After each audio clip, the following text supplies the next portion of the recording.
এক শ্রেণীর হুজুর আছে, এরা বলে জর্দা খাওয়া নাকি মাকরুহ। কি বলে কিনা? কথা বলতে হয়, বলে কিনা? এবং ওই জর্দার কৌটার গায়ে দেখবেন আলখেল্লা পরা, পাগড়ি পরা, রুমাল পরা কিছু হুজুরের ছবি থাকে। কি দেখেছেন না আপনারা? কথা বলতে হবে, দেখেছেন না?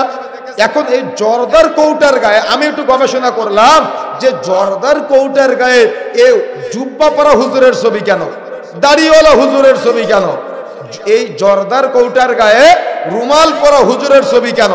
তো গবেষণা করে যেটা দেখলাম, বাংলাদেশের মানুষের একটা ধর্মীয় আবেগ আছে, ধর্মীয় অনুভূতি আছে।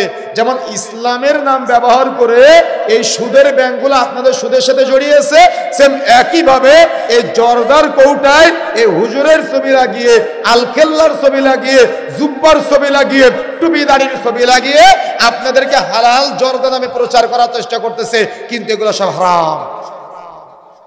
কথা বুঝেন না মনে হয়?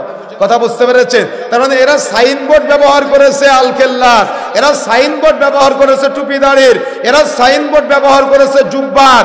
কিন্তু কেন? ওই যে আপনার একটু জ্ঞানের স্বল্পতা আছে, স্ক্রু ঢিলা আছে, এজন্য আপনি ওইটাকে চিন্তা করে মনে করতেছেন এখানে তো হুজুর আছে, সমস্যা নাই, আর হুজুরের অন্ধ অনুসরণ করা যায়, হুজুর যেটা বলবে সেটাই ঠিক, হুজুর বলেছে মাকরুহ, আমিও জর্দা খাই। কি আছে না এমনটা? আচ্ছা, মাকরুহ শব্দের অর্থ কি জানেন আপনারা? মাকরুহ শব্দের অর্থ কি? অপছন্দনীয়, খারাপ। মাকরুহ শব্দের অর্থ কি? অপছন্দনীয়, খারাপ। এখন আমি কে? আমি হলাম রাহবার, পথ প্রদর্শক আপনাদের। আপনার মসজিদের ইমাম সাহেবকে পথ প্রদর্শক, রাহবার। এখন রাহবার যদিও কি কাজ করে? অপছন্দনীয় কাজ করে, তাহলে সমাজের মানুষ কি করবে? আমার কথা বুঝেন না মনে হয়? রাহবার যিনি পথ প্রদর্শন করবে, পথ দেখাবে, তিনি যদি অন্যায় করে তো অন্য মানুষ কি করবে?